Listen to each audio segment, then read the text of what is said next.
Vamos a invitar a la campana a sonar. Cuando la invitamos a sonar, enviamos nuestro amor, nuestros saludos y buenos deseos a los seres que la oirán.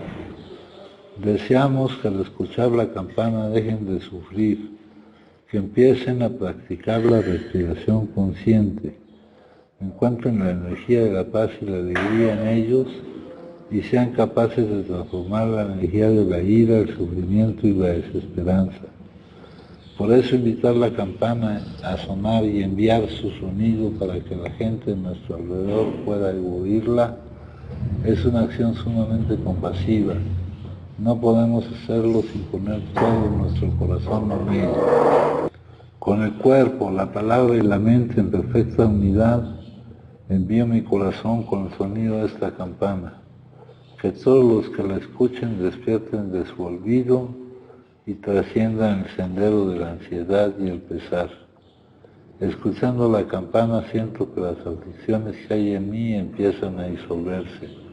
Mi mente se serena y mi cuerpo se relaja. En mis labios nace una sonrisa. Siguiendo el sonido de la campana regreso a la isla de la plena conciencia y al jardín de mi corazón, donde las flores de la paz florecen bellamente. Bueno, vamos a leer el pensamiento de hoy es 29. Vamos a leer el de ayer que dice: cuando usted llega a una reunión de AA, eso lo quitamos porque eso no sirve. Llegar a una reunión no sirve de nada. Estar aquí no sirve. Dice,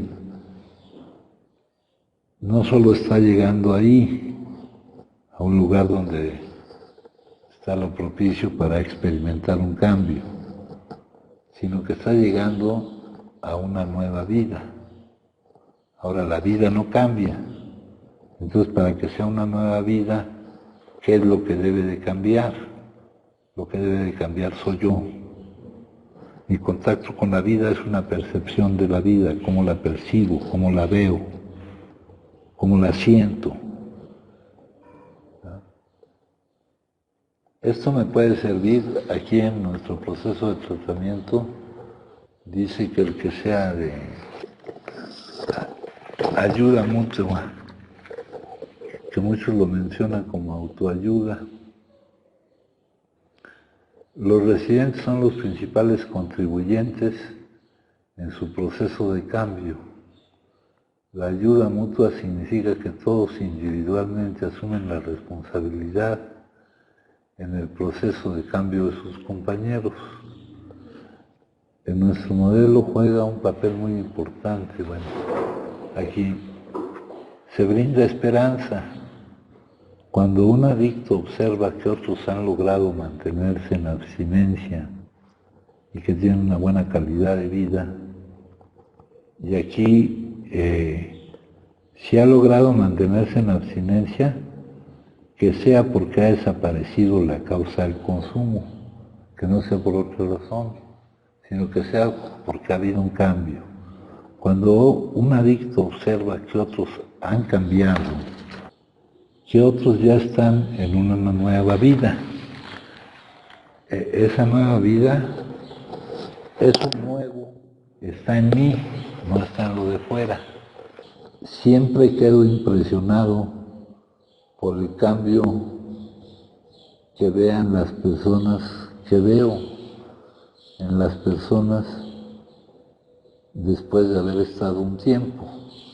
El cambio con respecto a cómo ven la vida, ¿no? Dice por ahí alguna cosa que publicamos hace poco, que la forma correcta de vivir no es para uno, sino para los demás. Nos pone el ejemplo de las flores, de todo vive para los demás, no para uno. Acá dice, a veces me hago un inventario a mí mismo para ver si es cambiado, y si es así, ¿en qué forma? ¿Verdad? De seguro ha de haber habido algún cambio, yo creo. pero esto, el que me tengo que dar cuenta soy yo. Tal vez otras personas, como dice en nuestro libro, se den cuenta antes que nosotros. Y de lo que se dan cuenta es de que reaccionamos a la vida diferente. Por ejemplo, la ira, el enojo, es la forma en que yo me castigo por las actitudes de los demás. O sea, ahí el que se castiga es uno, ¿no? Eso debe de ir implícito en el cambio, ¿no? Yo me hago responsable de mi estado emocional. Yo ya no puedo darme el lujo de estar mal porque los demás supuestamente, a mi juicio y entender, están mal, ¿no? Porque yo a ellos no los puedo cambiar, si el cambio que busco es en mí. Luego dice, a veces hago un inventario de mí mismo para ver si es cambiado. Y si es así, ¿en qué forma? ¿No? Y esta es una pregunta para cada uno de ustedes, ¿no? Si hemos cambiado. Un cambio, por ejemplo, importante, es un cambio en mi motivación, en lo que me mueve a la acción. Aquí dice, transforma tu motivación, es toda una práctica, todavía una práctica completa en la que debemos avanzar. Transforma tu motivación, reduce los apetitos y encuentra lo que tu alma desea, lo que tu espíritu desea, ¿no? Ese es el metamotivo. Ya ese metamotivo no se llega directamente, se llega primero yendo en busca de otras cosas y no se encuentra ahí lo que realmente nos produce satisfacción. Entonces, ¿qué es lo que nos mueve a la acción? Dice aquí, ¿qué es lo que nos mueve a la acción? Si lo que me mueve a la acción, más adelante aquí dice, respecto a esa revisión de qué he cambiado, en qué he cambiado, antes de que se experimentara ese cambio en mí, que es lo que determina el cambio de cómo percibo la vida, yo era muy egoísta, en todo quería imponer lo mío, quería obtener para mí, quería verlo todo desde lo que yo creía que era yo. Yo era muy egoísta. Entonces quería imponer lo mío. No creo que adelantaba en nada. Cuando las cosas marchaban mal, marchar mal es que no esté de acuerdo. Y eso no depende de los demás, porque aquí venimos a hacernos nosotros mismos responsables de nuestro estado emocional. Cuando no podemos ya permanecer a merced de las circunstancias ni de las actitudes de los demás. En primer lugar, aquí nosotros ya desechamos el hecho de que las cosas puedan marchar mal, ¿verdad? Puedan marchar mal, ¿no? Ya sabemos que siempre marchan bien, que siempre ocurre lo correcto. Desechamos el hecho ese que nos dice nuestra mente, nuestro pensamiento, que algo está mal, pero nuestro pensamiento no es capaz de calificar el contenido de un momento, porque no tiene la capacidad más que de ver ese contenido en ese momento y no ve todo aquello con lo que está encadenado, con lo que está concatenado, ¿verdad? Las cosas marchan mal. Acá nosotros, en esta nueva dimensión donde pretendemos movernos, descartamos que las cosas marchen mal. Cuando las cosas marchaban mal, y aquí eso ya está descartado, me ponía de mal humor como un niño echado a perder, ¿verdad? El adicto, pues, hace un berrinche, ¿no?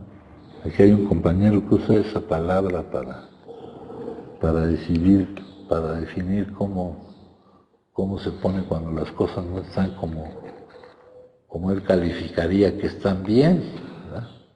Y en eso es como un niño pequeño, ¿no? Un niño pequeño cuando las cosas marchan mal, hace un berrinche, se pone morado y hasta deja de respirar, ¿no? Entonces, como un niño echado a perder, a eso se están refiriendo. Y con frecuencia me marchaba, o sea, huía del contacto con lo que yo pretendía que estaba mal, que no era más que la vida misma, estaba en plena fuga de la realidad. Y me intoxicaba, ¿verdad? ¿Para qué? Pues para castigar a las cosas que estaban mal, ¿no? Pues no saben con quién se están metiendo, güey. ¿Cómo que las cosas están mal? Pues ahora van a ver, ¿no? Y fíjense, parece absurdo, pero así es como hemos vivido, así es como vivimos. Dice aquí, sigo todavía practicando el pretender, aquí dice el recibir, no, el pretender recibir todo y no dar nada. Hace poco le leí por ahí algo de que, ¿te has fijado de que cuando exiges te has preguntado si das, etcétera? Y esto es una ley de correspondencia, ¿no? Dando es como recibimos, ¿verdad? Entonces, sigo todavía practicando el pretender, porque es una ilusión que uno pueda recibir sin dar. Eso es imposible. Eso es imposible, es una contingencia que nunca tendrá valor de verdad, verdadero. No se puede recibir sin dar. Muchos reciben algo que no les gusta, pero ellos mismos son los que están decidiendo con sus actitudes o con sus hechos lo que reciben. ¿Verdad? ¿Cómo que me corren si largo de pedo en el trabajo y me peleo? No, pues, y luego si me encuentro algún loco por ahí, pues hay que demandar, cabrón. Hay que demandar, güey, ¿no? Y sabiendo que con esa demanda no voy a ganar nada. Pero ¿cómo me entretengo? Dando vueltas de aquí para allá.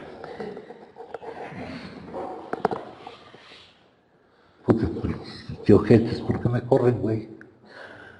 Si yo nomás no tengo la capacidad de convivir respetuosamente con la gente.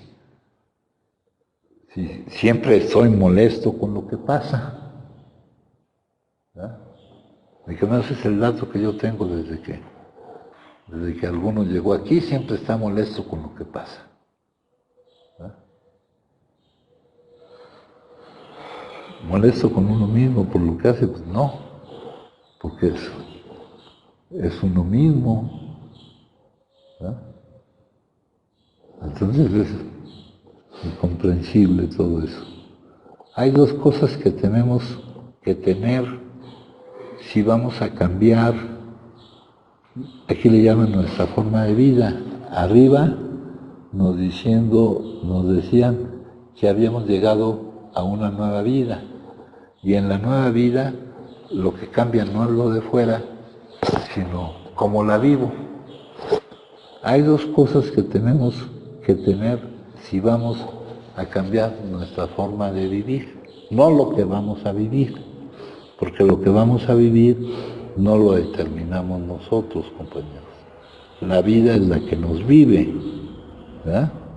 Ya a ustedes se los he preguntado varias veces y no sé si no, nomás por decirme que no, me dicen que no, que si ustedes han determinado lo que viven, lo que están viviendo, ustedes han determinado cuál es el camino por el cual los ha llevado la vida, o es la vida la que los ha llevado por ese camino. ¿Verdad? El que ustedes estén aquí y hayan vivido lo que han vivido, ¿es porque ustedes trazaron el plan de ruta y lo pudieron seguir? ¿O es porque el plan que la vida tenía era ese? Entonces dice, si vamos a cambiar nuestra nueva forma de vivir, hay dos cosas que debemos tener. Dice, una es la fe.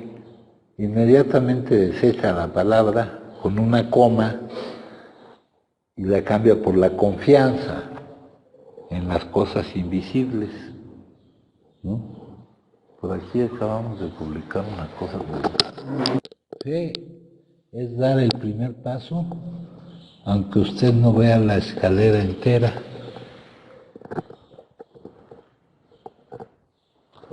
¿No?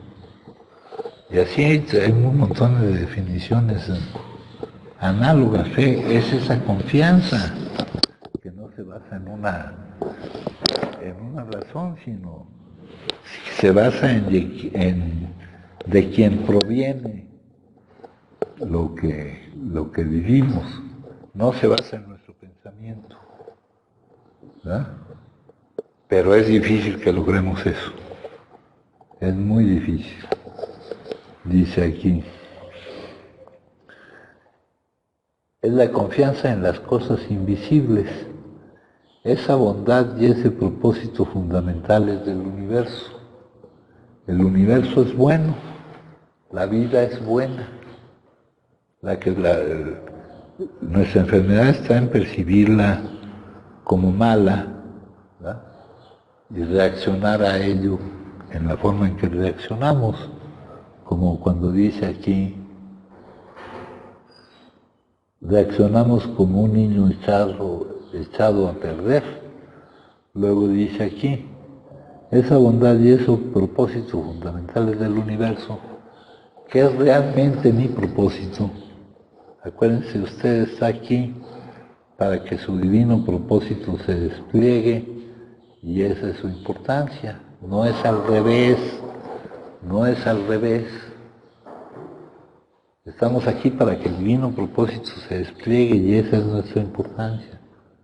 Qué poca importancia contribuir al propósito del todo. Seríamos importantes si el todo contribuyera a nuestro propósito. Nuestros objetivos miopes ilimitados por el objetivo ilimitado que tiene el todo. Dice aquí, esa bondad y ese propósito fundamentales. La otra es la obediencia. La obediencia es sinónimo de aceptación, de entrega, de renuncia, ¿verdad? Sin rebeldía, resistencia y conflicto. Sabemos que ante lo que Él determina se da una obediencia automática, ¿verdad? Ahora, si esa obediencia nos provoca conflicto, pues es un conflicto inútil, porque es un conflicto que nos quita la serenidad, que es la cooperación absoluta con lo inevitable. Y lo inevitable es lo que está dictaminado que sea. En ese sentido va la palabra obediencia. Esto es vivir de acuerdo con la confianza, viviendo cada día como creemos, no, como se nos muestra que Dios desea que vivamos en cuanto a lo que vamos a vivir. Ahora, en cómo lo vamos a vivir, eso ya depende de nosotros, ¿verdad? En el libro azul nos hablan del mantenimiento de nuestra condición espiritual. ¿Quién sinceramente puede decir, se hace tu voluntad y no la mía? Y me siento más seguro sabiendo que se hace tu voluntad y no la mía. ¿Quién sinceramente? ¿Quién no siente algún problema emocional por ese hecho? Y lo que ocurre no es más que lo que está determinado que ocurra. ¿verdad? Entonces es movernos en un ambiente completamente distinto, donde ya no vamos a pretender valer por lo que creemos que valemos. Vamos a pretender por lo que realmente valemos, nuestra concordancia, nuestra unidad con el todo, la experiencia más trágica, lo que llaman el errar en el blanco de lo que es la vida, de lo que necesitamos la salvación, es el pecado, ¿verdad? Y de ese hay un pecado que se llama el pecado original. Y aquí dice, el ego no es más que eso, la identificación con la forma, es decir, con las formas de pensamiento, principalmente. Si es que hay algo de realidad en el concepto del mal, realidad que es relativa y no absoluta, su definición sería la misma, identificación total con las formas físicas, las formas de pensamiento, las formas emocionales. El resultado es un desconocimiento total de nuestra conexión con el todo, de nuestra unicidad intrínseca con todo lo demás y también con la fuente. Este estado de olvido es el pecado original, el sufrimiento, el engaño. ¿Qué clase de mundo creamos cuando esta falsa idea de separación total es la base que gobierna todo lo que pensamos, decimos y hacemos, y por consiguiente todo lo que sentimos, ¿no? Aquí la forma de valer es otra, compañeros. Esto es realmente la forma de valer, la forma de alcanzar la satisfacción, ¿verdad? ¿Cómo alcanzas lo que nos dice ahí de la ciencia de la satisfacción? Pretendiendo obtener lo que quieres o teniendo la capacidad de querer lo que tienes. En primer lugar, pretendiendo obtener lo que quieres, ahí dice obteniendo lo que quieres, no, pretendiendo, porque nunca vas a obtener lo que quieres. Está sujeto lo que quieres a la ley del interés disminuido, ¿verdad? Que es lo mismo que la tolerancia con el consumo. ¿Quién está más capacitado para vivir? Para vivir sin esa molestia emocional.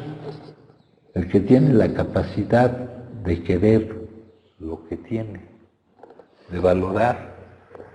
Otra de las publicaciones que hemos puesto recientemente es que algo necesario para que surja la gratitud, una emoción saludable y no una emoción tóxica, es que podamos valorar lo que está. Y que algo que garantiza que surja la frustración es que pongamos nuestra atención en lo que no está. ¿Y en qué ponemos nuestra atención, compañeros? ¿En lo que está o en lo que no está?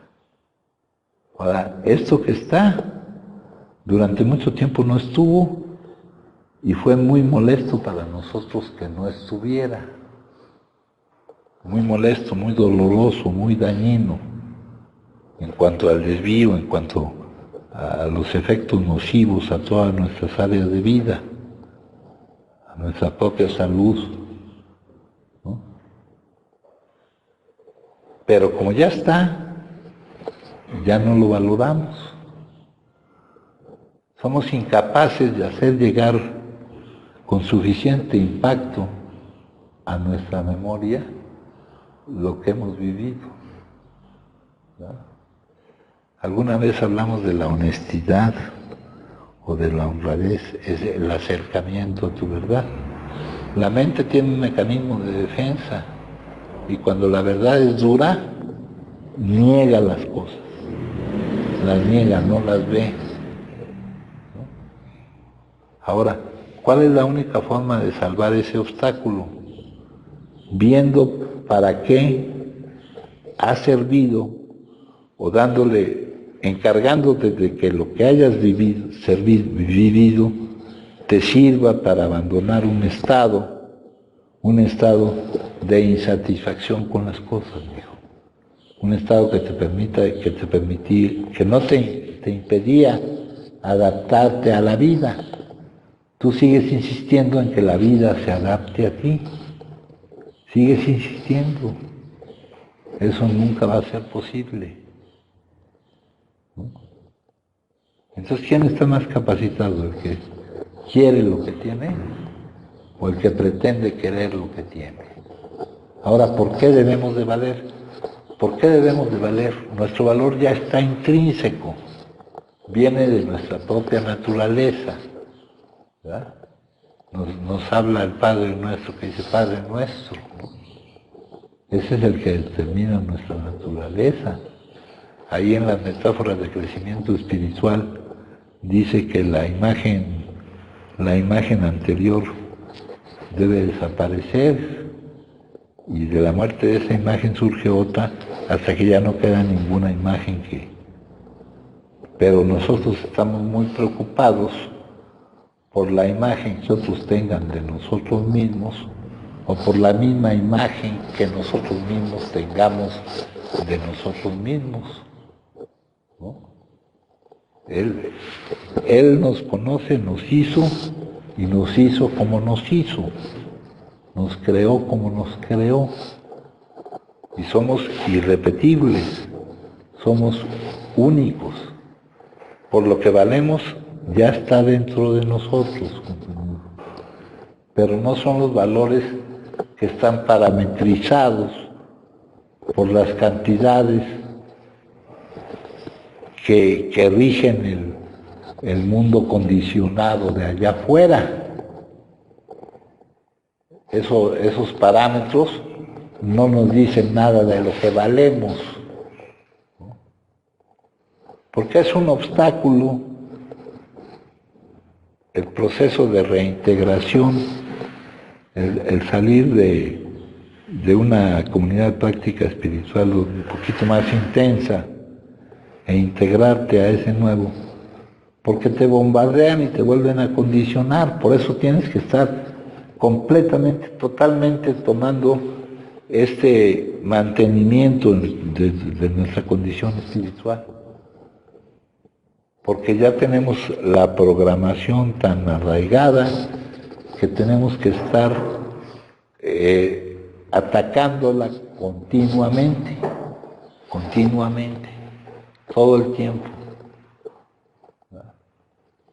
De que menos hasta que nos dure la necesidad de volverla a atacar, hasta que de nuevo, hasta que nos deje, hasta que todavía no nos absorba de nuevo los valores que se usan allá, que se usan en el mundo condicionado, ¿verdad? Porque es un obstáculo la sociedad condicionada, porque esa sociedad quiere mantener su status quo, hijo. Quiere mantener su forma en que ellos piensan que valen, ¿no? Teniendo, siendo, logrando, ganando, discutiendo, yendo en contra de, en lugar de ir a favor de, buscando para sí y desde sí, en lugar de dando y contribuyendo, siendo parte del problema en lugar de ser parte de la solución de cualquier situación. Luego nos dice aquí, esto es vivir de acuerdo con la confianza, viviendo cada día como Él determina que vivamos, no como creemos. Por ahí dicen, permíteme conocer tu voluntad. Su voluntad se conoce en el momento en que te presenta su determinación de lo que vas viviendo.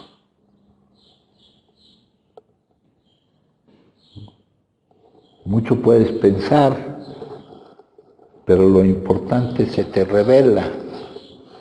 No lo alcanzas por medio del pensamiento. Eso también ya lo leímos la junta pasada. Dice aquí, entonces, viviendo con gratitud. ¿Qué quiere decir gratitud, compañeros? Que estamos poniendo la atención en lo que tenemos, en lo que está, y no en lo que no está. Si nuestra atención estuviera en lo que no está, no es posible que haya gratitud. Lo que hay es frustración, ¿verdad? Y también está el hecho de que no estamos valorando lo que está. Hay cosas que están a nuestra disposición las 24 horas del día, ¿verdad? Lo dice André Guidé, y ahí utiliza la palabra Dios. Dios es felicidad, es paz.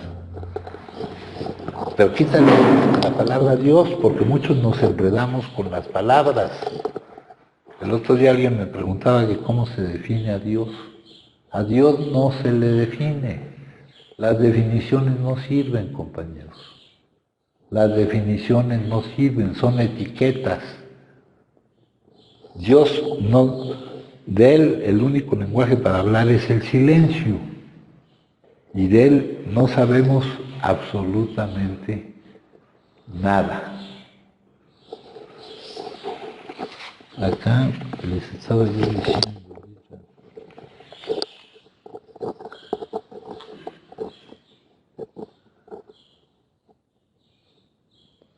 Gratitud, humildad. Humildad es sabiendo que lo que se logra,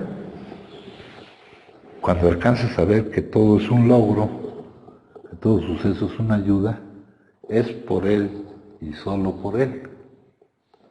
Eso concuerda con el cuarto de los mandamientos: no robarás, no te atribuirás el mérito. Ahora, cuando no te das cuenta de que todo suceso es una ayuda, entonces dices, en lugar de decir, por Él y solo por Él logras todo lo que logras, abandona el orgullo de creerte tú el hacedor. Orgullo es la mentira, así como humildad es la verdad. Por Él, si no alcanzamos a ver que lo que vamos viviendo siempre es un logro, por Él y solo por Él, no logras lo que tú percibes que no logras. Abandona la culpa de creerte tú el hacedor. O sea, no tenemos tanta importancia, compañeros. La vida es la que nos vive a nosotros. La vida es la que nos lleva a nosotros. Si no, echen su registro hacia atrás y vean si la vida los tiene colocados a donde ustedes hubieran querido estar colocados, o donde hubieran podido llegar por sus propios recursos a la situación en la que están colocados, y que por cierto la estamos juzgando mal. Lo único lamentable de haber vivido todo lo que hemos vivido es que no nos sirva para lo que nos debe de servir, para darnos cuenta de estas cosas. Dice aquí, humildad, honradez, con la capacidad de acercarme a la verdad, aunque la verdad sea dura, ¿verdad?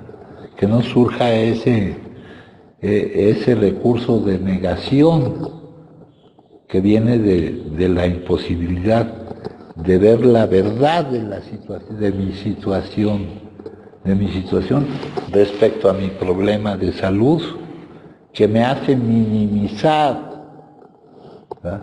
Tomar esto como una anécdota me hace minimizar. El hecho de que se presente la reacción a la vida, que en la forma en que reaccionamos, es el hecho de que no estamos adaptados a la vida, que estamos en plena fuga de la realidad, pretendiendo huir de la realidad. De la realidad no se puede huir, compañeros. Entonces no es lo lamentable el consumo, ni es nuestro objetivo directo, es nuestro objetivo indirecto al poder adaptarnos a la vida, al poder encarar la vida satisfactoriamente, como dice también parte de nuestra literatura, ¿verdad? Acá en el capítulo 5, y todo eso es consecuencia de una parte esencial de, aquí dice, aquí nos está hablando del, aquí en cómo trabaja, dice, que éramos adictos y no podíamos gobernar.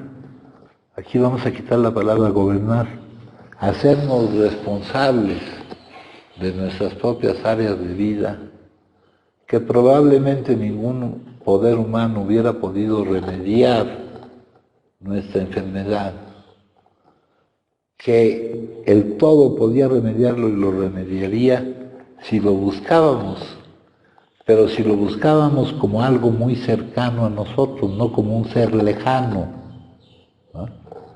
Dice aquí, este es el cómo y el porqué de ello. Ante todo, para lograr eso, tuvimos que dejar de jugar a ser Dios.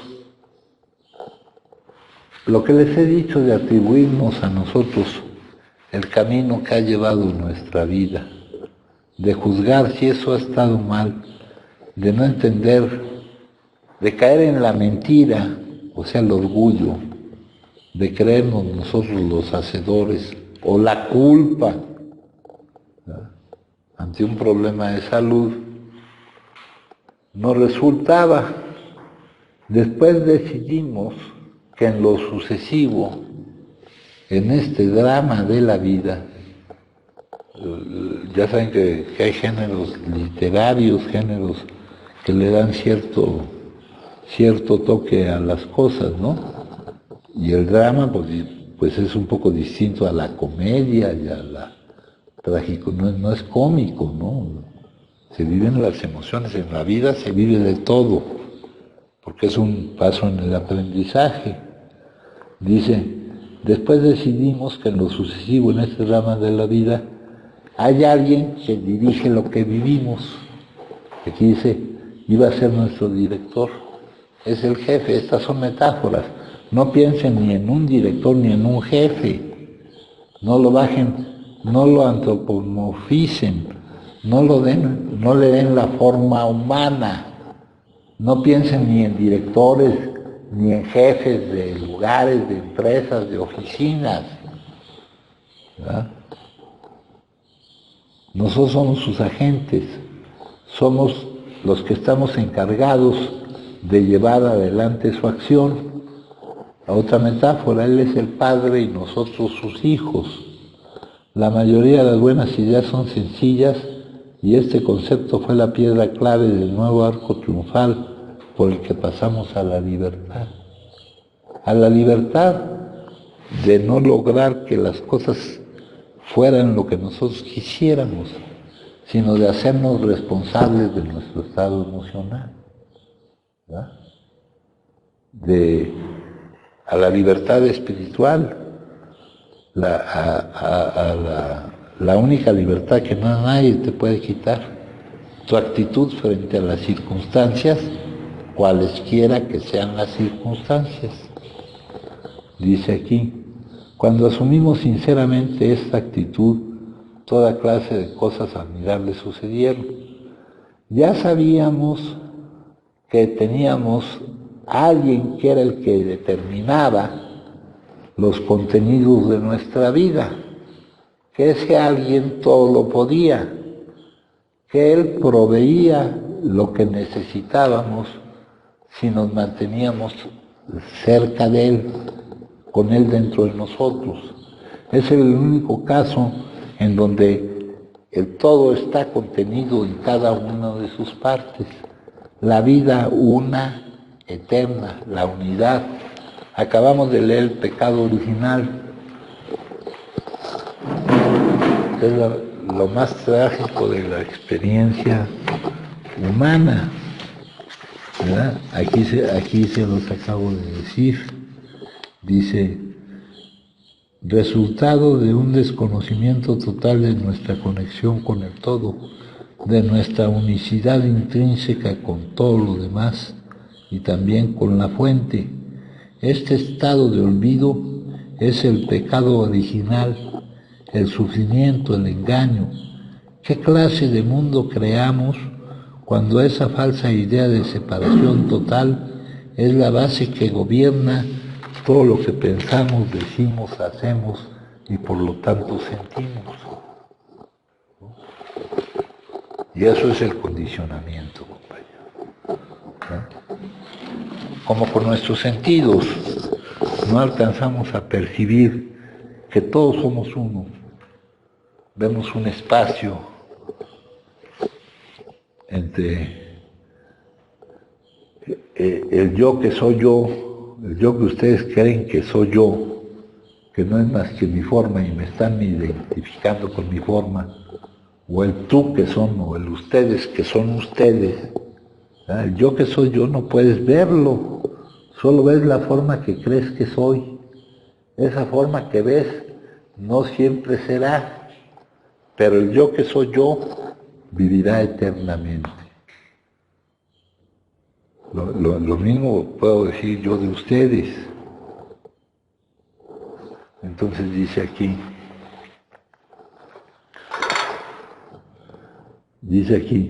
Él proveía todo lo que necesitábamos si nos manteníamos cerca de Él y desempeñábamos bien su trabajo.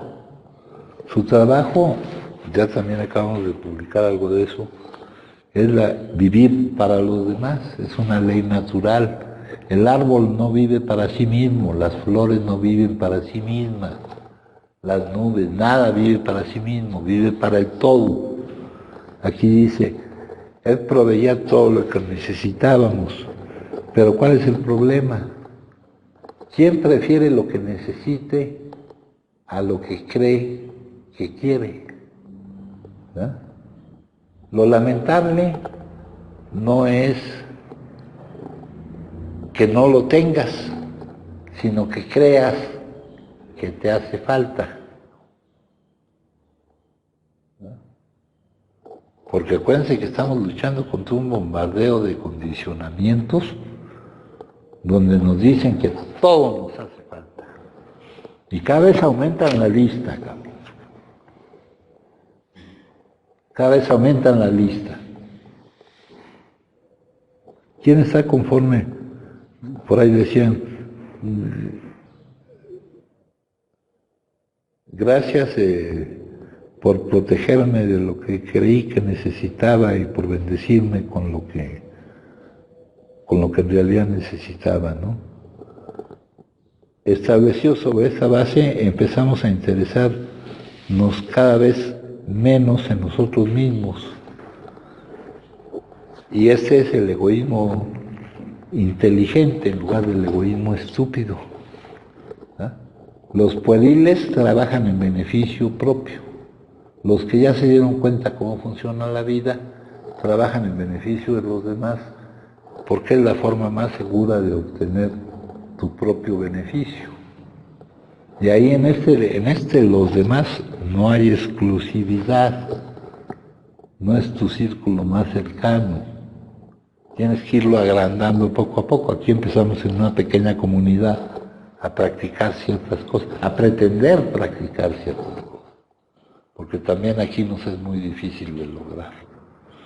Luego dice, cada vez nos interesamos menos en nuestros planes y en nuestros proyectos. Lo dice por ahí en otros los pasos, en nuestros objetivos miopes y limitados, en lugar del objetivo ilimitado de Él. Nos interesamos cada vez más en darnos cuenta de qué era con lo que podíamos contribuir. Si lo que recibimos está en función de aquello con lo que contribuimos, ¿en qué debemos de fijar nuestra atención? En lo que contribuimos, porque de ahí depende lo que recibimos. Lo que recibimos no depende, fíjense, lo que recibimos depende realmente de nosotros mismos.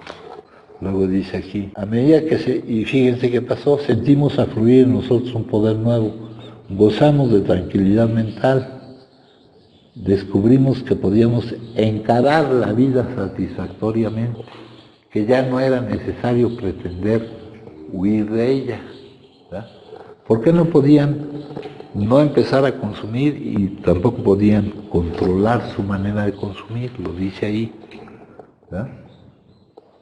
Porque estaban desadaptados a la vida.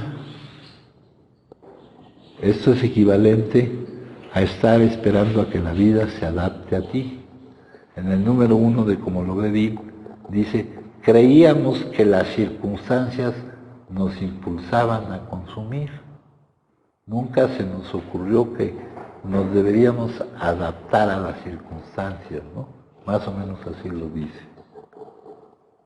En plena fuga de la realidad, teníamos una franca deficiencia mental. En realidad esa franca deficiencia mental, esa locura del consumo continuo y compulsivo a pesar de las consecuencias adversas, puede ser considerada como una locura si fuera determinado por nuestra voluntad. Pero no es nuestra voluntad la que determina que consumamos, ni es nuestra voluntad la que nos va a impedir que consumamos. La manera de evitar reaccionar así a la vida, ya nos lo dice la lectura de aquí del 28 de marzo, es llegar a una nueva vida. Y nuestro contacto con la vida es la percepción que sentimos de ella. Sentir la vida como un traje cómodo, no sentirla como algo que hay que soportar o conquistar. Aquí dice que llegamos a estar conscientes de su presencia, que empezamos a darnos cuenta de que Él está, ¿verdad? Dice en el apéndice 2 que la esencia de ese cambio es la conciencia de Él, el darnos cuenta de Él. Y ahí te preguntan dónde está Él, pues la pregunta es dónde no está. Empezamos a perder el temor al hoy, al mañana, al futuro. Renacimos. Renacer es ser otros. Aquí dice, una de las condiciones que nos ayuda a que seamos libres de gozar de lo que está a nuestro alcance es la capacidad de ser conscientes, de darnos cuenta de que está. Si no lo somos, es como si nada estuviera. No podemos gozar la belleza del sol, del aire fresco, de las estrellas, la luna, la gente, los animales. Dice acerca de André Guidé, dice, Dios está a nuestro alcance las 24 horas del día. Vamos a quitar la palabra Dios. Esa palabra la voy a sustituir por felicidad. Esa palabra la voy a sustituir por paz. ¿Por qué no gozamos de eso que está? Porque no somos libres, porque nuestra mente no está ahí. Nuestra mente, nuestra atención, ¿en dónde está? No en lo que está, sino en lo que no está. Entonces, en lugar de surgir la gratitud, surge la frustración. Y la frustración es tan mala para nosotros como la lactosa para el intolerante a la lactosa. Dice aquí, no tenemos la capacidad de sentirlo, disfrutar. La práctica de darnos cuenta nos ayuda a ser libres para gozar de lo que tenemos. La capacidad de querer lo que tenemos. Dice aquí, la fe y obediencia, la fe, o sea, la confianza y la entrega, la aceptación de lo que es, nos proporcionarán toda la fortaleza que necesitamos para vencer el errar en el blanco de lo que es la vida, el sentimiento de separación en lugar de unidad y la tentación, y para vivir una nueva vida más plena. Ruego porque pueda tener más confianza y aceptación, pido poder vivir una vida más plena como resultado de estas cosas. El resultado de la vida que uno vive, compañeros, no está fuera de uno, está dentro de uno, no está fuera de uno, en cuanto a plenitud, ¿verdad? Luego dice el día 29, antes de empezar a buscar por este camino, yo no era sincero, y aquí pues es obvio, ¿no?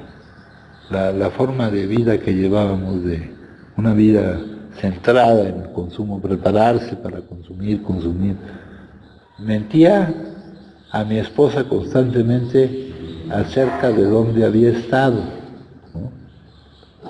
Yo recuerdo que, por ejemplo, yo decía que iba a salir una hora, a una determinada hora, pero calculaba para poder pasar por la cantina, hijo, poder pasar a comprar unos pomos. Entonces yo no podía decir la verdad. Yo tenía que salir, estaba todo ahí en torno mío, pero yo tenía la urgente necesidad de negarme a vivir esas emociones. Dice aquí, de dónde había estado. O sea, te decían, aquí en la tabla de la progresividad, te dicen que una de las etapas es consumir a escondidas, ¿no? Y eso de consumir a escondidas está distinto, porque luego se te nota que estás consumiendo. Pero uno pretende consumir a escondidas. Me decían, ¿por qué no pones aquí lo que vas a consumir? Pues porque yo sabía que eso que iba a poner ahí, pues no era bastante para lo que yo iba a consumir. O sea, era una cosa que yo sabía que había algo raro dentro de mí, pero que yo no podía hacer nada al respecto. Yo tenía que tener consumo por todas partes. Nos dice aquí, tiene que tener consumo por todas partes para asegurarse de que nadie se lo tire por el fregadero, ¿verdad, hijo? ¿No? Eso es en una etapa, porque luego ya no concibes la vida ni sin eso ni con eso. Aquí dice, de dónde había estado y de lo que había estado haciendo. Yo los sábados, por ejemplo, no trabajaba, pero yo decía que tenía que ir a trabajar para irme a consumir, ¿verdad? No asistía a la oficina y alegaba que había estado enfermo, ¿verdad? Al principio, algún doctor que me pasó el mensaje se dio cuenta porque yo mandaba a alguien que me sacara incapacidades, hijo. ¿Ah? Y entonces ya él empezó a notar que algo estaba raro, y él teóricamente era compañero. Entonces dice, o daba alguna otra excusa falsa. No era sincero ni conmigo mismo, y menos con las demás personas. Jamás quería enfrentarme a mí mismo como realmente era, ni admitir que no tenía razón, que era una sin razón vivir como estaba yo viviendo. Dice en la tabla esta que hay unas frases antes donde tu manera de consumir te preocupa porque no puedes atender las áreas de tu vida. Y luego, pasado eso, lo que te preocupa es que haya la necesidad de atender otras áreas de tu vida que te impidan consumir, que no te permitan el consumo continuo y constante. Entonces dice aquí, pretendía ser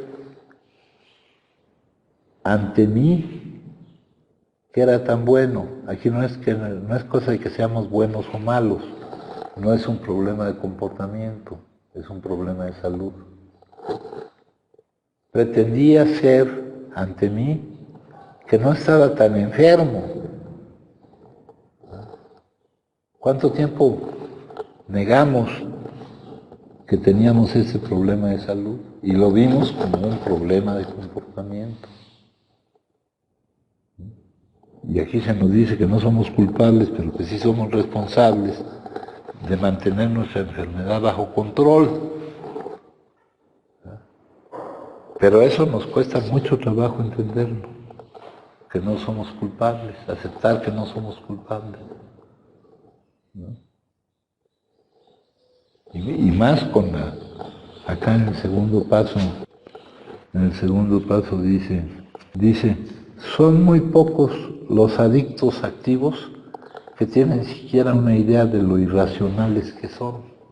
Es que no es por razonamiento, ni por decisión, ni por voluntad que estamos padeciendo esa enfermedad, o que si se dan cuenta de ello pueden enfrentarse al hecho. Algunos aceptan que se les clasifique como consumidores problemas, pero no soportan la idea de que son enfermos mentales. Los apoya en su creencia un mundo que no sabe la diferencia entre un consumidor normal y un adicto, porque no es el consumo lo que determina que seamos adictos. Nosotros no somos adictos porque consumimos, ¿verdad? Sino consumimos porque somos adictos, porque hay otro tipo de consumidores que no son adictos, que no tienen la enfermedad. Luego dice, cordura quiere decir sano juicio. Sin embargo, si un adicto que está en remisión analiza juiciosamente su conducta destructiva, ya sea que haya destrozado los muebles de su casa o sus fibras morales, tendrá que reconocer que no obró con, aquí según un juicio, con cordura. Y acá, compañeros, acá nos dice, el inicio del consumo desencadena el ciclo adictivo, que siempre trae consecuencias adversas. Si esto fuera producto de su voluntad, se podría considerar una locura, pero no es producto de su voluntad. Sin embargo, se usa esa analogía de que un poder más grande que nosotros nos puede devolver la cordura de no cometer la locura de iniciar de nuevo el consumo. Para los que no podemos, para los que consumen como consumimos nosotros y por la causa por la cual consumimos, nos dice el doctor Silworth, lo único que se sugiere es la abstinencia completa. No iniciar. Una vez iniciado el consumo, ya sabemos la historia que se repite, ¿no? Si tenemos suerte, hay una diferencia entre recaída y resbalón. Resbalón es cuando se acude inmediatamente a buscar la ayuda, ¿no? Y una parte básica de esa ayuda es la contención, ¿no? La contención, porque el cambio no se logra de la noche a la mañana, pero sí alguna forma en que estés contenido y que nos autocontengamos nosotros es difícil. Necesitamos algún medio o algo que nos contenga, ¿verdad? Yo recuerdo cuando la desconfianza, porque la confianza se pierde fácilmente y volverla a ganar, pues cuesta un chingo de trabajo, ¿verdad? Pero la desconfianza que provoca uno en los demás a través de que ellos ven la manifestación de nuestra enfermedad como un problema de comportamiento, ¿verdad? Nos puede molestar que no nos dejen salir solos o que nos anden siguiendo, que yo recuerdo alguna vez que salí de una serie de internamientos y me fui a Puebla a vivir con mi hermana. Me acercaba yo a una vinatería y ya había llegado antes mi hermana a decir que no me vendieran, hijo. Entonces hay que buscar la contención. Y hay veces que esa contención, por difícil que sea, pues de que menos te prolonga el tiempo, te da tiempo, te da más tiempo para todo eso, ¿no? Y hay muchos medios diferentes de contención. Aquí pues la contención es muy tranquila, aquí todo se busca que sea por convicción y no por imposición. Luego dice,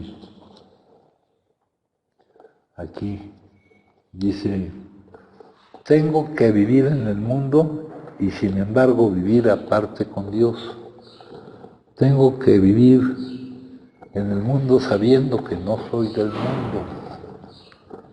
Puedo surgir de mis momentos privados de comunión con Dios, de unión con Él, al trabajo del mundo para obtener la fortaleza espiritual que necesito.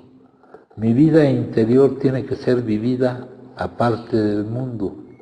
Tengo que usar del mundo como un vestido cómodo. Dice, nada del mundo debe trastornarme seriamente. Trastornarme es el movimiento emocional. Producir una emoción que yo inconscientemente me niegue a vivir. Ya que mi vida interior es vivida con Dios, todo el vivir triunfante nace de esta vida interior.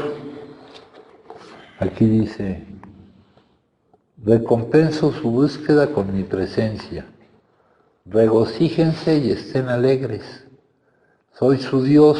Acuérdense, no se pierdan en la palabra de Dios, no se pierdan en la palabra de Dios. Busquemos lo que esto significa, la confianza que nos debe dar y la cercanía con Él.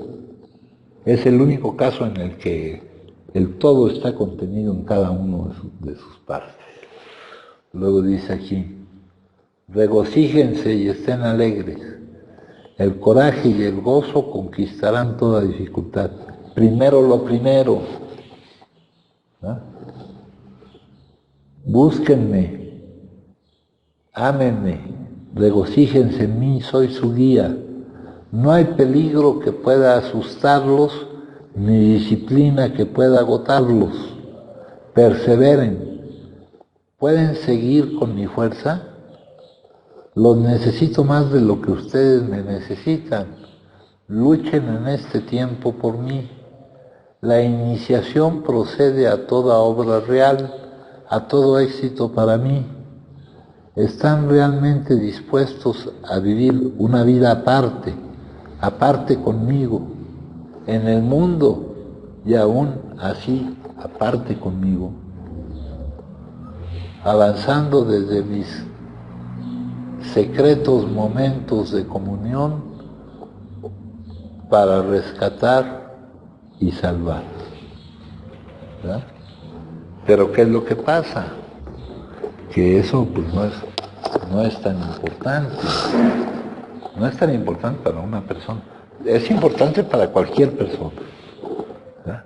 Pero para una persona que tiene ese problema de salud es esencial. Es esencial no vernos afectados ni determinados por el pensamiento sobre los contenidos de nuestra vida, por lo que provoca una reacción. Ya saben que la reacción es automática, es la emoción que nos negamos a vivir, ¿no? Entonces dice aquí, tengo que vivir en el mundo y sin embargo vivir aparte con Dios. Puedo surgir de mis momentos privados con Él al trabajo del mundo. para obtener la fortaleza espiritual que necesito. Mi vida interior tiene que ser vivida aparte del mundo. Tengo que usar del mundo como un vestido cómodo. Nada del mundo debe trastornarme seriamente. Como ya les he dicho, como la metáfora aquella que cuando en la superficie está todo turbulento, si se van a la profundidad, ahí está todo en calma. O poderle dar vida a la frase, puedo elegir la paz de Dios y no esto. Es lo único que nos puede dar una paz que el mundo no puede dar ni puede quitar. Pero eso tenemos que hacerlo efectivo. Y tenemos un obstáculo en el condicionamiento que se vive allá afuera. ¿Ah? Luego dice aquí, nada del mundo debe trastornarme seriamente para que yo esté seguro, no puedo quedar a merced, ya que mi vida interior es vivida con Él. Todo el vivir triunfante nace de esta vida interior. Luego poder mi vida interior con el todo, con un lugar fuera de los juicios, de los pensamientos, de todo eso, con un lugar basado en la confianza, pido que nada invada o destruya ese secreto lugar. Luego dice acá el día siguiente, antes de incorporarme a esta práctica de vida, le llaman espiritual, a tratar de experimentar este cambio en mi forma de vivir. Dice, yo era muy poco afectuoso. Desde los tiempos en que iba a la escuela, prestaba muy poca atención a mis padres, me encerraba en lo mío e incluso ni me molestaba en tener contacto con ellos. Después de casarme, estimaba muy poco a mi esposa. Más de una vez la dejé abatida mientras yo me iba a pasar un rato agradable. Esto de un rato agradable es una mentira. Es una mentira para acabar pronto, ¿no? Está como decir que esta es una enfermedad que produce placer a corto plazo y dolor a largo plazo. La adicción nace con dolor, empieza con dolor y termina con dolor. Luego dice aquí, prestaba muy poca atención a nuestros hijos y era obvio, ¿no? Porque pues, no concordaba el consumo, ¿no? Ya les he platicado, allá por donde vivía había una casa que le llamaban, donde vivía un tipo que le llamaban el coreano, ahí había muertos a cada rato, y yo me llevé a mi hijo pequeño, me puse hasta la mano y no supe qué fue de él, mi hijo. Luego dice, y nunca trataba de comprenderlos o ser compañero de ellos. El aislamiento es causa de mi problema, pero también es consecuencia de mi problema. Luego dice aquí, mis únicos amigos eran únicamente compañeros de consumo, y los compañeros de consumo no son amigos, son cómplices. Acá, en la comunidad terapéutica, buscamos poner en práctica el amor responsable, donde yo me aviento la bronca que va a ocasionar en otro no darle lo que quiere, sino lo que yo creo que necesita. ¿No? Aquí, y lo malo es que aquí ya hemos caído en un círculo de complicidades. ¿No? Ya todos tienen sus teléfonos y sus direcciones y se buscan para cuando necesitan seguir consumiendo, cosas así. ¿No? Buscamos redes positivas de apoyo, no redes de socialización. Luego aquí dice, yo era muy poco afectuoso, y esa capacidad de ser afectuoso o amable Amable es aquel que atrae hacia sí amor, en base a sus actitudes, ¿verdad? Pero somos como osos toscos, ¿no?, en cuanto a manifestar nuestro afecto, ¿verdad? Está el fenómeno sociológico ese de que a todos le decimos, oye, güey, o hijo de la chingada, ¿verdad?, como si fuera una muestra de debilidad, mostrarse amoroso con los demás. Porque no estamos seguros, ¿no?, como si fuera una... Ya ahora hasta entre las mujeres se dicen güey unas a otras, o aquí, ¿no? Al hablar de algún compañero lo primero que hacemos es hablar mal de él. Luego dice aquí, he dejado de no querer a nadie más que a mí mismo. Ahora dice en la meditación del día, sea sereno, sea sincero, sea tranquilo, no se trastorne emocionalmente por nada. ¿Por qué me piden esto? Por motivos de salud. Por motivos de salud. Sea sereno. ¿Cuál es el secreto de tu serenidad? La cooperación absoluta con lo inevitable.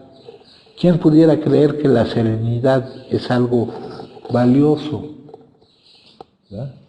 Que la sinceridad, ¿verdad?, que no añadirle cera a tu figura buscando la imagen que los demás tengan de ti, que te muestres como eres.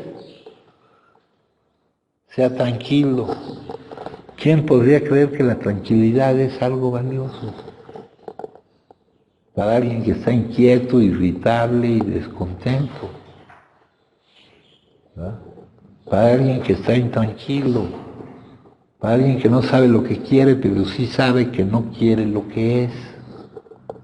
Para alguien que si está en un lugar, quiere irse allá de donde vino, y cuando llega allá ya se quiere regresar. Dice aquí, no se trastorne emocionalmente por nada de lo que suceda en torno suyo. Sienta una profunda seguridad interior en la bondad y fines del universo, algo que no está en nuestra mente, no está en nuestro pensamiento, no está en que nosotros lo podamos catalogar así por los condicionamientos que tenemos arraigados. Sea fiel a sus más elevados ideales, no retroceda a los antiguos modos de reaccionar, aférrese a sus armas espirituales, esté siempre tranquilo, no conteste ni se defienda demasiado contra la acusación, ya sea falsa o verdadera. Acepte la afrenta como acepta la alabanza. Únicamente Dios puede juzgar sobre su yo verdadero. No te identifiques con la imagen que tú crees que los demás tienen de ti, porque muchas veces tú eres el único que cree que tienen esa imagen, ¿verdad? Es un falso yo, es el ego. ¿Qué les molesta más a ustedes? ¿Qué les causa más conflicto? ¿Que alguien esté en desacuerdo con ustedes o ustedes mismos estar en desacuerdo con ustedes? Esto ya se los he preguntado muchas veces y me han contestado que les conflictúa más que los demás estén en desacuerdo, porque ya estamos más acostumbrados nosotros a estar en desacuerdo con nosotros mismos, ¿no? Esto lo dice aquí de la siguiente manera, lo dice así: estén en calma, en verdad, en silencio, yo monto guardia, descansen en mi amor, gócense en la belleza de la santidad, sean míos, la liberación está aquí para ustedes, pero la gratitud y el gozo abren las puertas. Intenten estar alegres en todas las cosas, muy felices, muy agradecidos. No es a la quieta resignación a la que doy mis bendiciones, sino a la gozosa aceptación y anticipación. la risa y la expresión externa del gozo. Por eso les urjo a amar y reír. Liberación, porque con alegría sabréis y con paz seréis vueltos. Los montes y los collados levantarán canción delante de vosotros, y todos los árboles del campo darán palmadas de aplauso. Entonces, vivir de acuerdo es lo contrario de todo lo que creíamos, compañeros.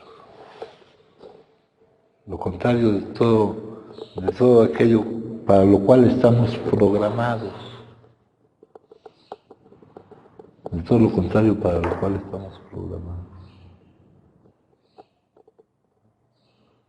Aquí necesitamos desilusionarnos, dejar de vivir en la ilusión y la mentira, en la ignorancia de lo que es.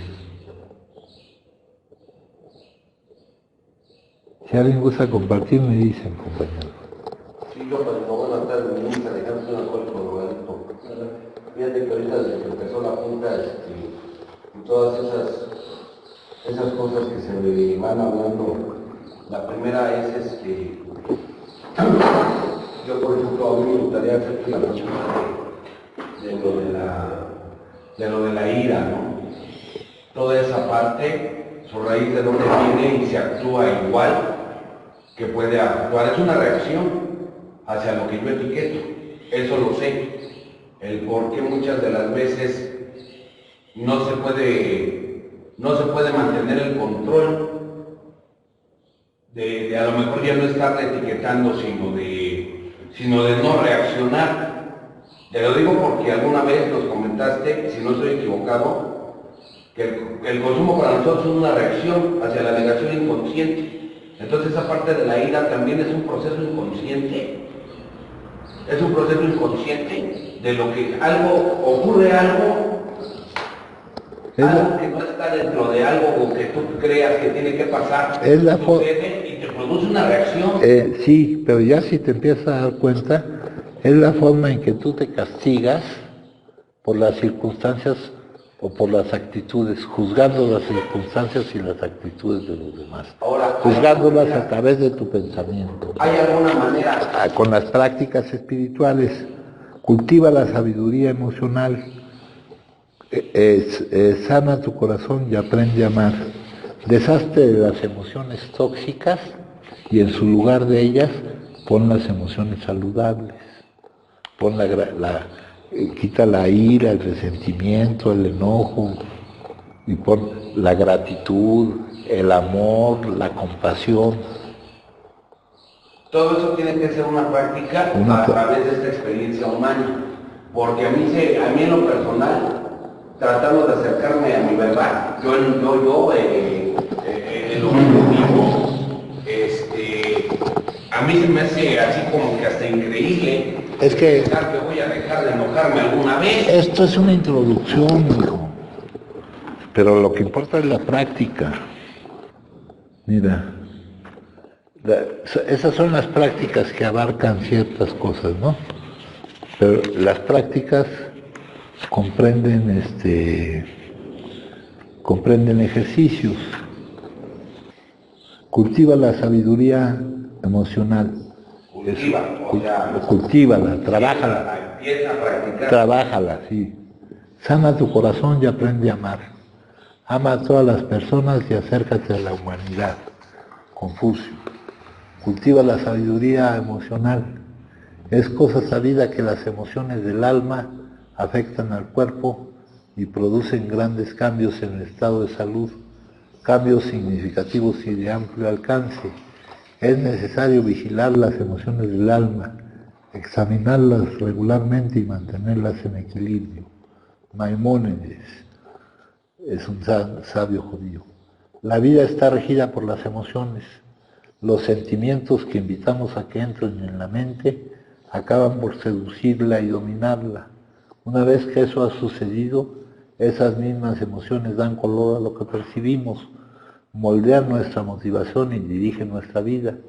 Lo que sentimos dentro de nosotros es lo que vemos reflejado en el mundo en que vivimos. Si nos enojamos, el mundo nos parece hostil. Si tenemos miedo, vemos que todo nos amenaza. Pero si lo que llena la mente es el amor, veremos un mundo que anhela amar y ser amado.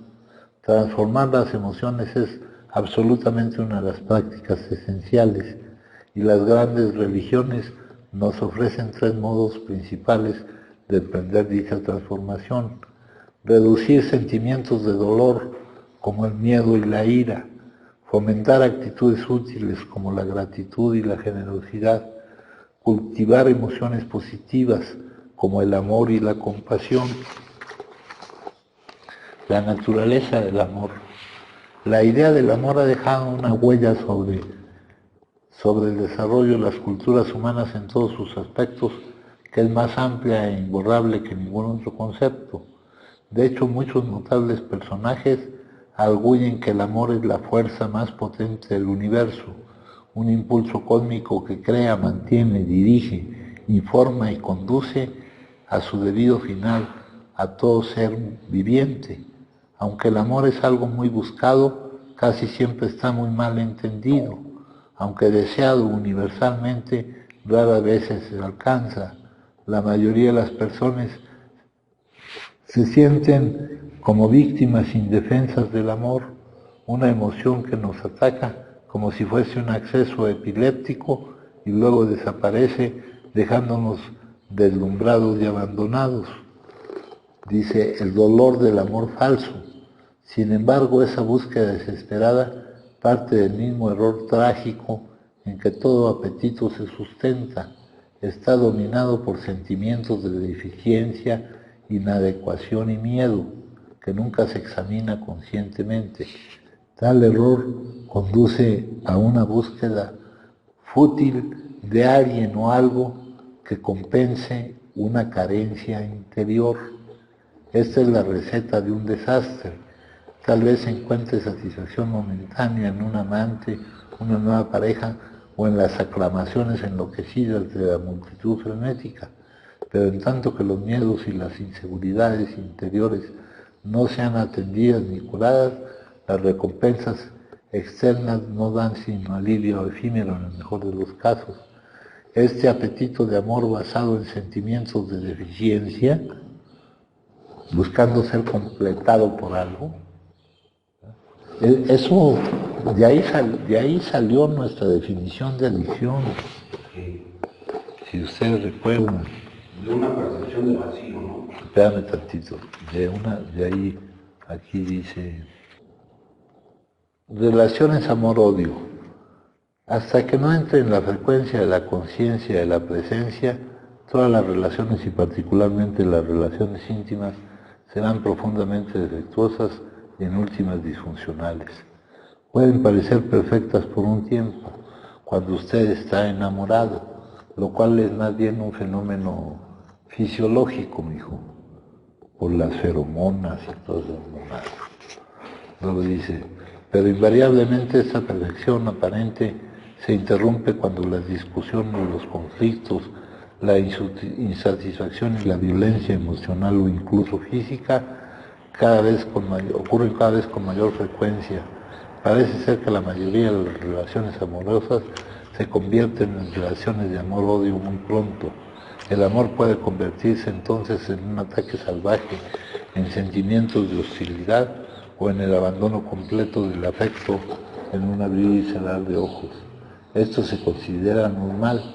La relación entonces oscila por un tiempo, unos meses o unos años, entre la polaridad del amor y el odio, y le proporciona tanto placer como dolor. No es poco común que las parejas se vuelvan adictas a estos ciclos. Su drama los hace sentir vivos. Cuando se pierde el equilibrio entre las polaridades positiva y negativa, y los ciclos negativos y destructivos ocurren con frecuencia e intensidad crecientes, lo que tiende a ocurrir tarde o temprano, no pasará mucho tiempo antes de que la relación finalmente fracase. La adicción y la búsqueda de plenitud. ¿Por qué nos volveríamos adictos a otra persona?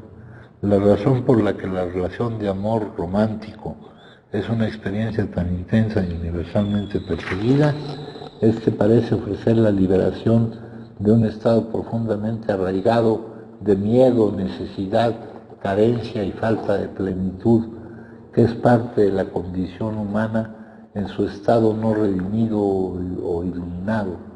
Hay una dimensión física y otra psicológica. En el nivel físico usted obviamente no está completo ni lo estará nunca. Es un hombre o una mujer, es decir, la mitad de un todo. En este nivel la añoranza en la plenitud, el retorno a la unidad, se manifiesta como una atracción entre el macho y la hembra, la necesidad del hombre de una mujer, la necesidad de la mujer de un hombre. Es un impulso casi irresistible de unión con la polaridad de energía contraria. La relación de este impulso es espiritual, la añoranza del fin de la dualidad, un retorno al estado de plenitud. La unión sexual es lo más cerca que usted puede estar de este estado en el plano físico. Por eso es la experiencia más profundamente satisfactoria que puede ofrecer el reino físico. Pero la unión sexual no es más que un atisbo fugaz de la plenitud, un instante de bienaventuranza. Mientras se busque inconscientemente como un medio de salvación, usted está buscando el fin de la dualidad en el nivel de la forma, donde no puede encontrarse. En el nivel psicológico, la sensación de carencia y de falta de plenitud es a un caso aún mayor que en el nivel físico. Mientras esté identificado con la mente, usted tiene un sentido de sí mismo derivado del exterior. Es decir, usted obtiene el sentido de quién es, de cosas que en última no tienen nada que ver con quién es usted, su papel social, las posesiones, la apariencia externa, los éxitos y los fracasos, los sistemas de creencia. Este ser falso, elaborado por la mente, el ego, se siente vulnerable, inseguro y siempre está buscando cosas nuevas con las cuales identificarse para que le den una sensación de que existe, pero nunca nada es suficiente para darle una realización duradera. Su miedo y su sentido de carencia y necesidad permanecen. Vamos a ver más adelante aquí. Si en sus relaciones usted experimenta amor y su contrario, aunque ataque, violencia sexual y etcétera, es probable que esté confundiendo el apego del ego y la dependencia adictiva con el amor. Usted no puede amar a su pareja un momento y atacarla al siguiente. El verdadero amor no tiene contrario. Si su amor tiene un contrario, entonces no es su amor, sino una necesidad fuerte, sino una fuerte necesidad del ego de un sentido más profundo y completo de sí mismo, una necesidad que la otra persona llena temporalmente. Es el sustituto del ego para la salvación y por un corto tiempo casi se siente como la salvación. Aquí dice, toda adicción surge de una negativa inconsciente a enfrentar el dolor y salir de él. Toda adicción comienza con dolor y termina con dolor. No importa a qué sustancia sea usted adicto, alcohol, comida, drogas legales o ilegales, o una persona, usted está usando algo o alguien para ocultar su dolor. Por eso, después de que la euforia inicial ha pasado, hay tanta felicidad, infelicidad, tanto dolor. Ellas no producen dolor o infelicidad, sacan a la luz el dolor y la infelicidad que ya hay en usted. Toda adicción hace eso. Toda adicción llega a un punto en el que ya no funciona para usted y entonces usted siente el dolor más intensamente que nunca. Entonces, cuando el amor surge de lo que vas a recibir, surge de la carencia y no de la abundancia de lo que puedes dar, ¿no? Y estamos acostumbrados al amor condicionado, no al amor incondicional, que no dependa de la actitud de los demás, ¿verdad? Y ya hablamos hace rato del amor responsable, ahora del amor incondicional. Es el único que lo puede dar a su plenitud, es el todo, mijo. Acá nos dice la búsqueda del amor.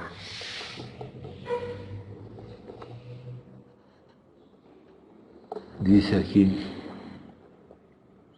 este apetito de amor basado en sentimientos de deficiencia ocasiona una auténtica plaga de problemas ulteriores.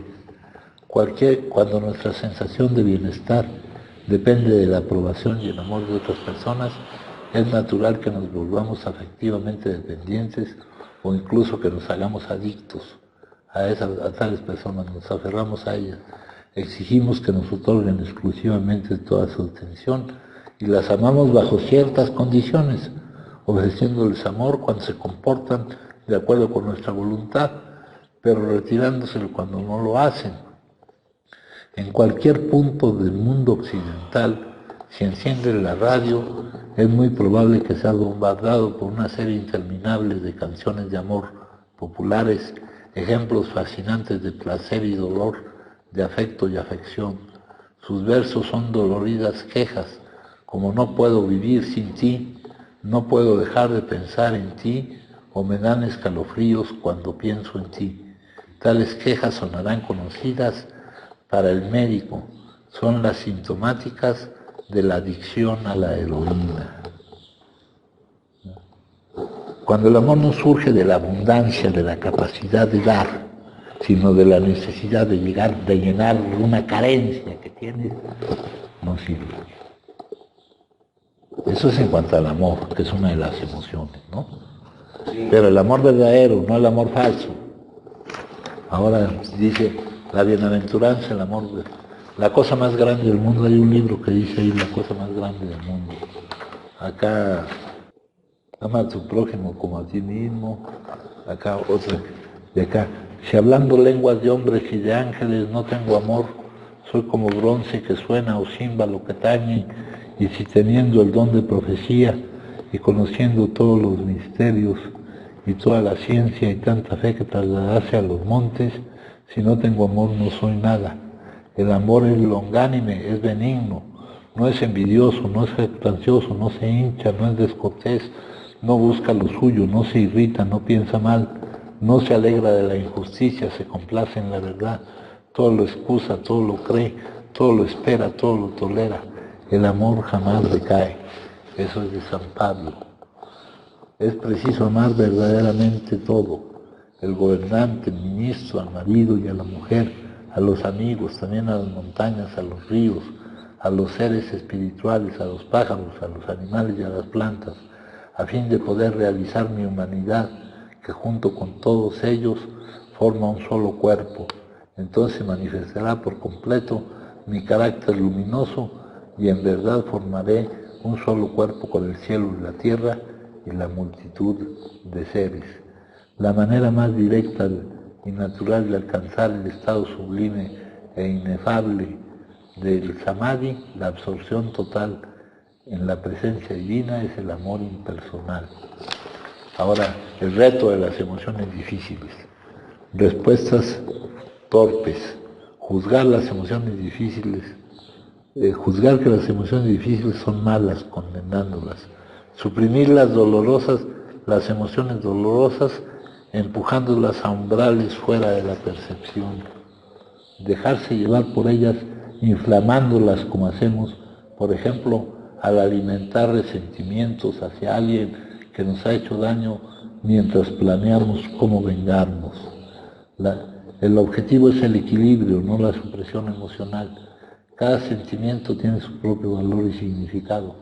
Una vida sin pasiones no sería sino un yermo de neutralidad aislado de riqueza de la vida misma. Ya vimos el tema Chodrón, las emociones son dones de la vida. Dice, como observa Aristóteles, lo que se requiere es la emoción adecuada, la fantasía del miedo. ¿Ah? Todos conocemos las sensaciones que son señales del miedo, tensión en el pecho, sequedad en la garganta, pulsaciones aceleradas en el corazón.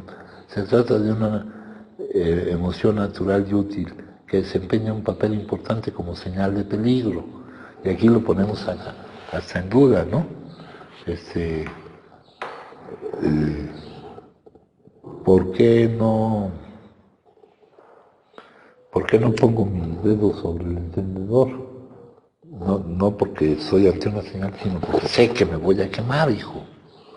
Luego dice, no obstante, podemos sentir miedo de muchas cosas que no son realmente peligrosas, e incluso podemos tener miedo del miedo mismo.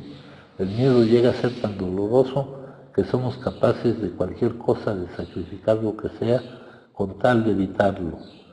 Franklin Roosevelt hizo una famosa declaración, lo único que debemos temer es el miedo, dice aquí.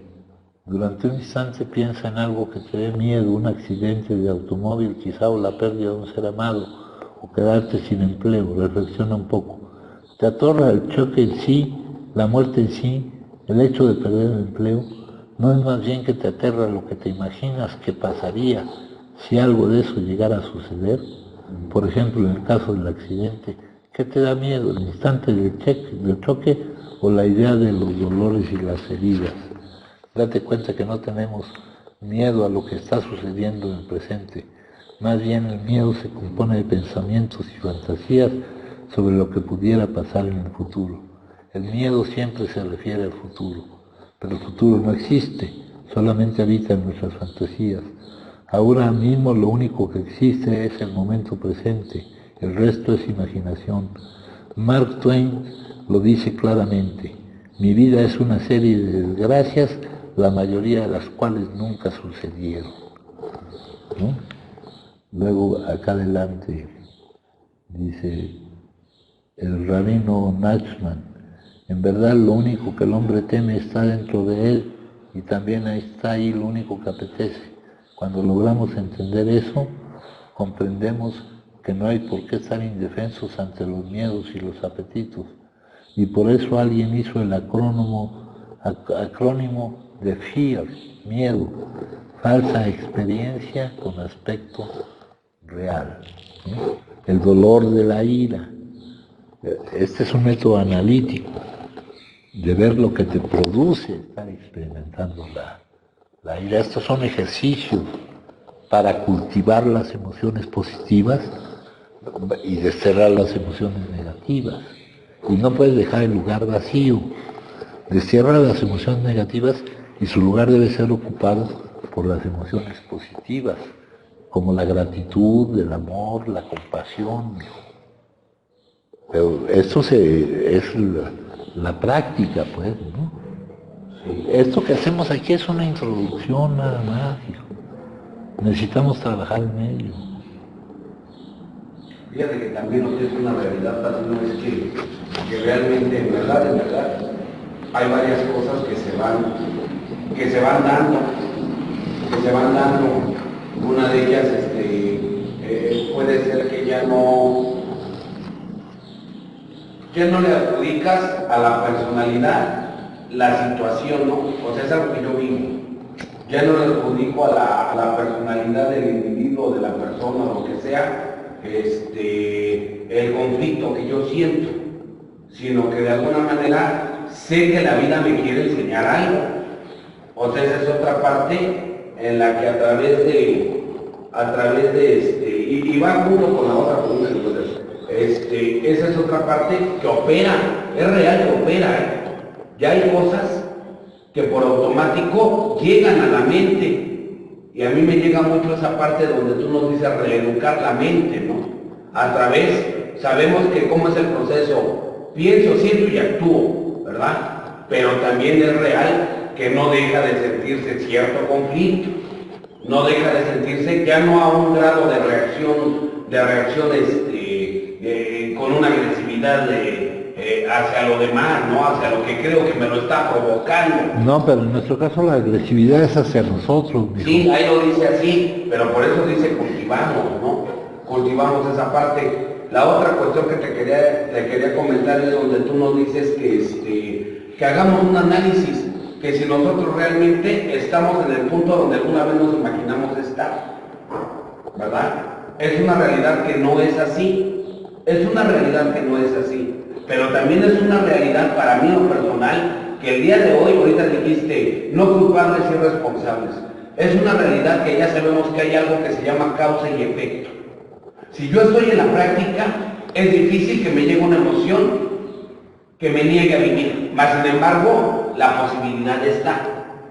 Eso es algo que también tengo que tomar bien en cuenta por mi problema de salud. A mí me tocó estar aquí en la mañana en una junta y en la noche estar en Santa Julia consumiendo, por lo que dice la primera lectura. Creí que había llegado. No había llegado. Y a lo mejor llegué, pero fue parte de mi proceso. Entonces también ahí depende mucho de la manera y del enfoque que yo le dé, porque no lo iba a poder evitar, ¿eh? Sí, mira, todo eso que empleamos acá, mijo, es material de trabajo.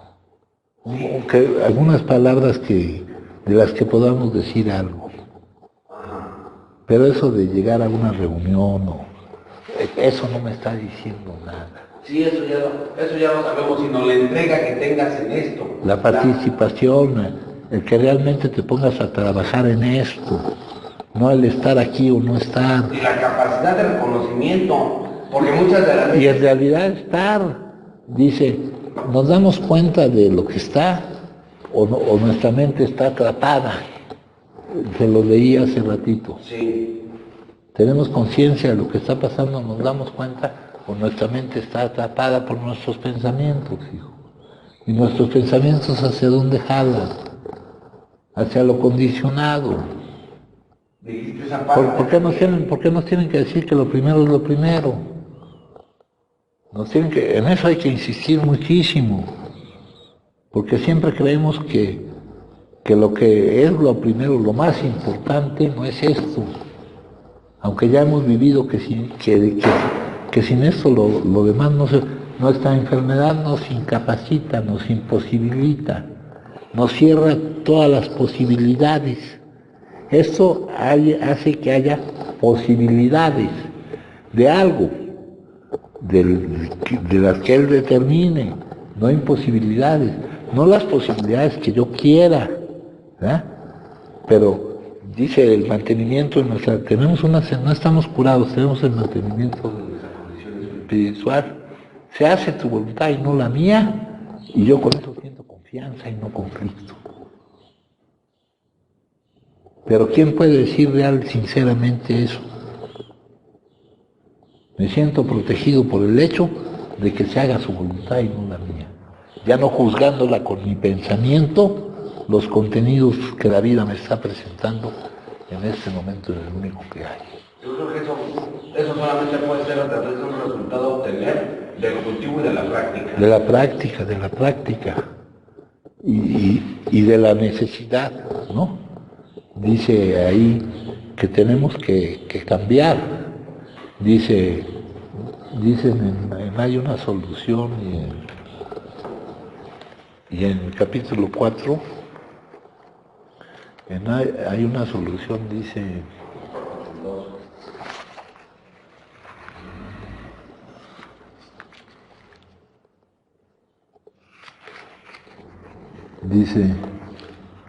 el hecho grandioso es ese y nada más.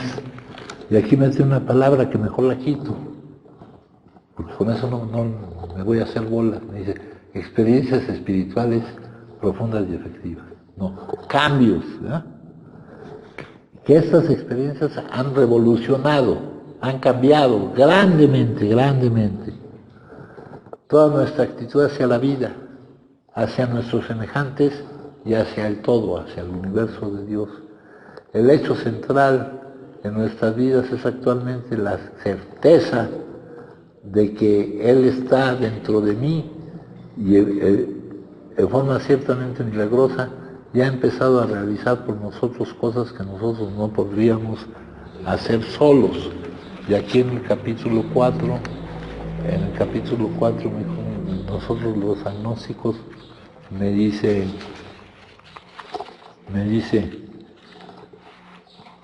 seguir siendo como somos, me lo dice de otra palabra, estar condenado a la terminalidad de la enfermedad. Aquí dice una muerte por adicción. Esta enfermedad es terminal, no necesariamente la muerte.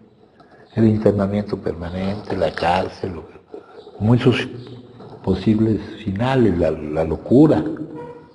Aquí lo vemos. Dice, seguir siendo como somos, o vivir sobre una base espiritual, o cambiar, ¿verdad? De forma que no produzcamos esas emociones, que nos neguemos inconscientemente a vivir. ¿Y cómo no vamos a producir esas emociones? Ya no determinamos, ya no juzgando lo que vivimos de acuerdo a nuestro pensamiento, porque el pensar fragmenta y no nos da una visión. Nosotros estamos, dice nuestra literatura, encerrados en una caja de espacio y tiempo, y se presenta un contenido y vemos ese contenido, pero no vemos ese contenido qué consecuencia va a ser, va a traer y a dónde nos va a llevar. Por eso nos dice que lo único lamentable de lo que llaman sufrimiento es que no sirva para lo que debe servir. Te dicen, ¿es imprescindible el sufrimiento? Sí, hasta que te des cuenta de que no lo es.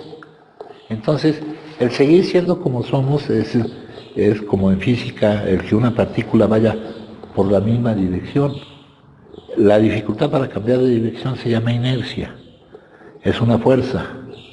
Y tú necesitas una fuerza mayor que te permita cambiar de dirección. Y esa fuerza es la conciencia de la necesidad de cambiar de dirección. El cansancio real de sufrir. Y no lo vives de inmediato. Yo llegué aquí y llegué sufriendo un chingo, mijo. Por juzgarlo todo de acuerdo a los parámetros, por haber perdido todo que nunca había sido mío, ni en lo cual yo había estado, porque yo estaba secuestrado por el consumo, mijo. Pero sufriendo como loco, hasta que ya no pude seguir sufriendo, mijo. Quitarte ese peso de ti, hijo, es el tercer paso, la aceptación de lo que es, ¿no? Y luego con el tiempo te vas dando cuenta de que vas obteniendo, gracias a eso que viviste, vas obteniendo otras cosas. Nuestra puerta de entrada, pues es el sufrimiento. Aquí trae varias puertas de entrada también.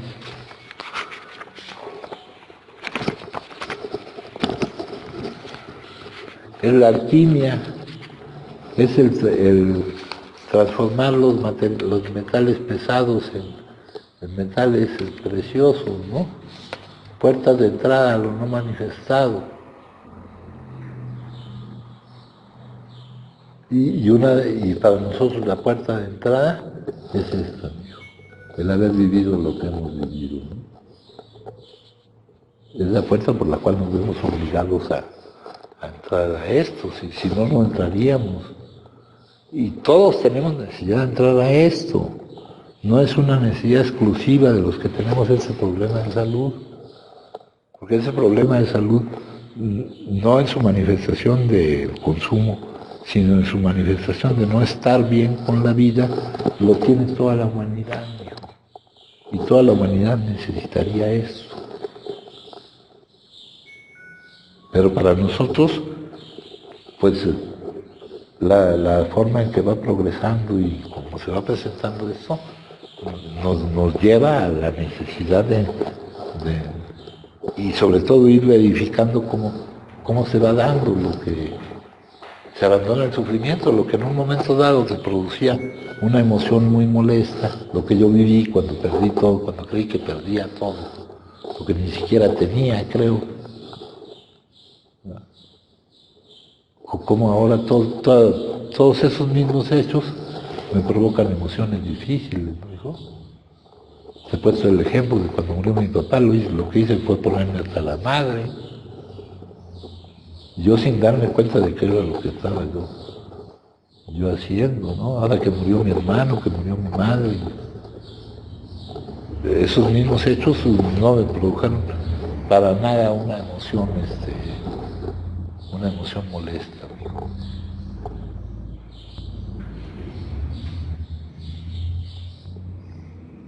Pero es cuestión de practicar, no de estar, ¿no? Por eso yo voy muy con... Esto sí me proporciona material de trabajo, mijo. Me proporciona la forma de cosas que están escritas y el pretexto de decir que están mal. Eso es lo que me proporcionan estos libros. Si no te has fijado, pues, le hemos dado la vuelta completa a todos estos libros y yo llevo corrigiendo lo que dicen esos libros todo el tiempo, mijo. Yo creo que ya hubiera yo avanzado más escribiendo algo que estuviera correcto, pero es más fácil esto que surge espontáneamente, mijo. ¿Alguien más, compañeros?